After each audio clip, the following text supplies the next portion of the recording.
England has a very rich Muslim community, and many of the Muslims in Britain are of South Asian heritage.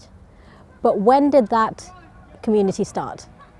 Today we're going to talk a little bit about our heritage, our South Asian heritage in Britain.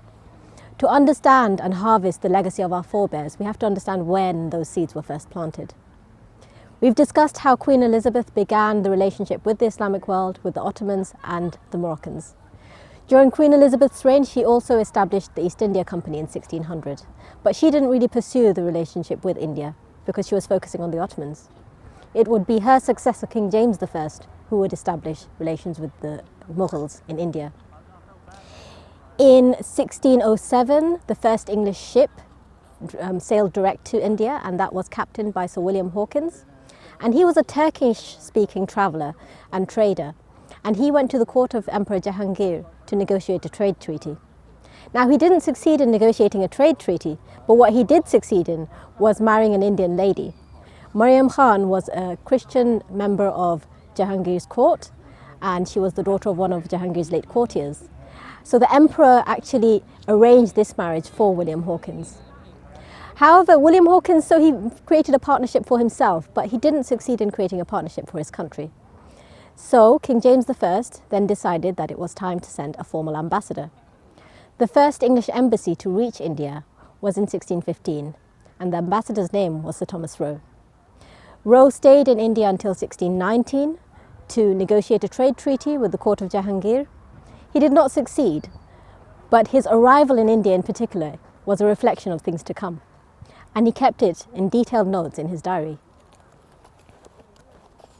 When he arrived, he informed the people that an English ambassador had arrived, and this is what Roe had to say about them. At this name of an ambassador, they laughed one upon another, it being become so ridiculous, so many having assumed the title and not performed the office. And though the general did endeavour to make them better understand it, they would not, and so never did, offer to visit me. Roe's arrival was marked by laughter. England was not a powerful entity in this time. It was a small, divided nation that was struggling against Catholic Europe and desperately seeking partnerships beyond. Mughal India was the most wealthy and powerful imperial entity in the early modern world. And so when England arrived with its first formal ambassador to India, the Mughals did nothing but laugh at them.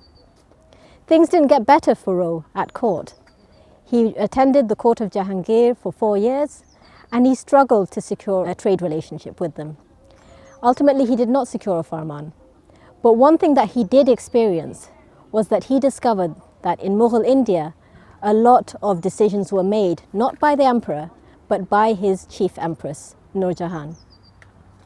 And so Roe spent years negotiating with Nur Jahan, negotiating with her messengers, trying to secure a trade treaty, but ultimately he did not succeed. What we see from this relationship is that England's history with India is often framed in terms of Britain's empire, but that's an incomplete history. England's relationship with India is a lot longer than that, and it begins in a very different circumstance. When England was an impoverished nation struggling to find its place in the world, Mughal India was a powerful empire that was deciding whether it wanted to have anything to do with England. After Roe's embassy, an ambassador wasn't sent for many, many years, until years later, during the reign of Aurangzeb, an ambassador was sent to again attempt to heal relations and establish strong relations with India. Now, what do we learn from this particular relationship? Well, one thing is that we know that the roots of our history in England is a lot longer than we realize. In fact, it's some 4 centuries long. And so that history is important for us to understand where we've come from. By understanding our past, we can understand our present and nurture our future. And it's by understanding the history of our forebears that we can truly harvest their legacy to truly enrich our community and build towards the future.